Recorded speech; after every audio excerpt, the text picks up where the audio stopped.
Hello again my friends, this is the Boy News Dog and welcome to the channel where I talk about, play, rank and review games on the Evercade old and new. In today's episode we take a deeper butchers at July's game of the month, Jane Austen's 8-bit adventure. Yeah, I know, actually posting a review before the next game is out, will wonders ever cease? We better get stuck in.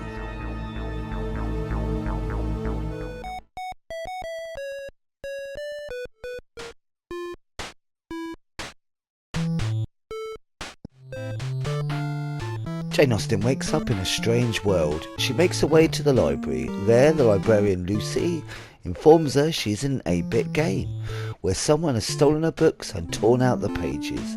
Jane agrees to find the pages, complete the novels once more, and return them to the library. And so Jane Austen's 8-bit adventure begins.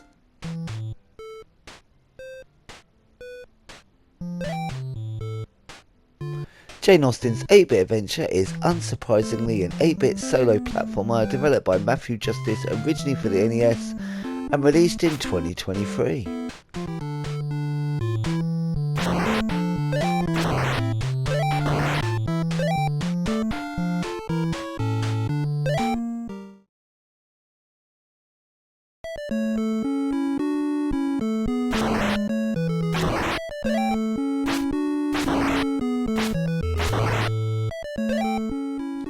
The game oozes that old 8-bit platformer feel from the graphics, controls, floating platforms, pits, chiptunes and enemies. You can even forget the theme if you want and just enjoy the game for all it is under the hood.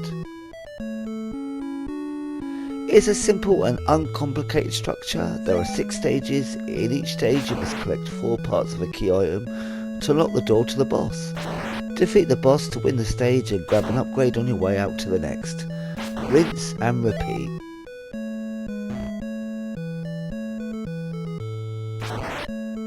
It's made even easier by the amount of pickups you can acquire for health and ammo. Just smash objects that are dotted absolutely everywhere and hoover it all up. And don't think about missing any ammo, dude. You can even go back and forth through a door to reset all the pickups. And I know at first it seems like you don't really need them, but times be a-changing.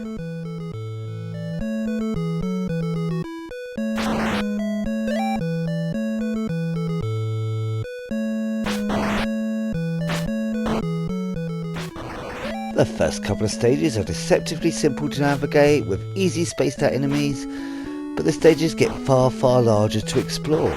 You'll need every extra projectile to get rid of the pesky flying and shooting critters later, and they help with bosses too, which is nay a bad thing. And if you are finding the game tricky to progress, you can always play on casual mode, which makes you at least invincible to enemies. I won't tell anyone. Shh. After each boss you get cool upgrades like the ability to run and do this groovy sort of dash through the air after a jump, even do a fireball using the famous Street Fighter 2 input, which did make me chuckle. And most interesting, a locksmith ability to unlock those locked doors you've had to pass on your travels.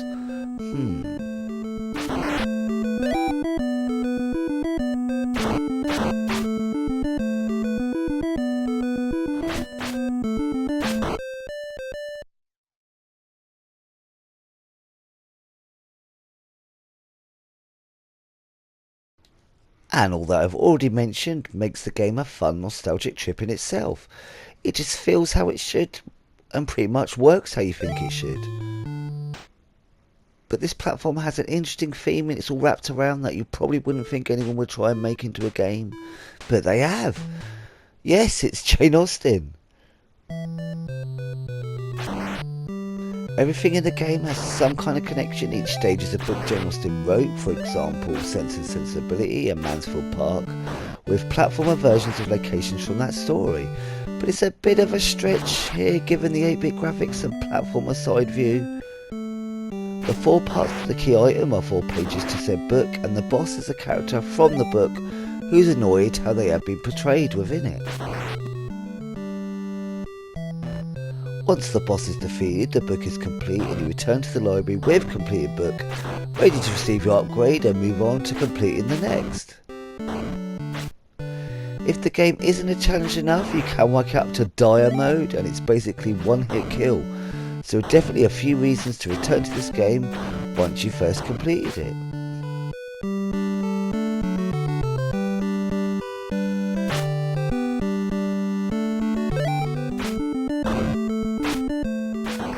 Your basic weapon of choice is of course a quill, which you can use close quarters or throw at the feckers by pushing up an action, which is fine except when in front of a staircase or a door. Unfortunately, they will take precedent over an attack. Something to remember. The chiptune versions of ballroom music is suitably on point for the game's soundtrack. It's touches like this that really add to the atmosphere, both as an 8-bit adventure and the overarching Jane Austen theme. Matthew Justice wanted to create a game around a theme not done before, and with his wife being an Austen enthusiast, what better subject to tackle? His wife even wrote the dialogue in each boss confrontation, basing where possible them around quotes from the novels, or at least trying to keep the overall tone if not.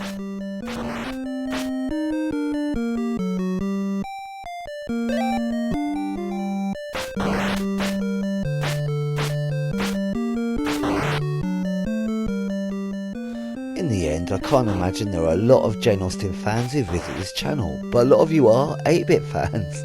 The game side of this is a lot of fun, if simplistic. The Jane Austen side isn't going so hard that it'll put you off enjoying this game for what it is.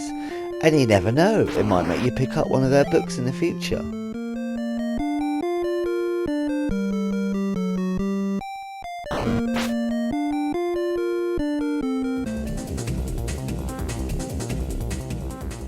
This was such an interesting idea that didn't lean too far as to alienate anyone in either camp, and those in both get a quaint little treat, I do feel. For me, I enjoyed the game for what it was and all the parts they're in, and I'm happy such a game even exists. Now give me Clive Barker's 8-bit adventure, please. As a side note, I always thought his Aberrat series would have made a fine RPG to explore, if he ever finishes it. And if you've made it here to the end of the episode, thanks ever so much for joining me. Leave a thumbs up or comment if you'd like. Either way, I'm just chuffed to poke your head in for a goosey gander. As always, I hope you're having the most awesomest of days, my friends. And until next time, be seeing you.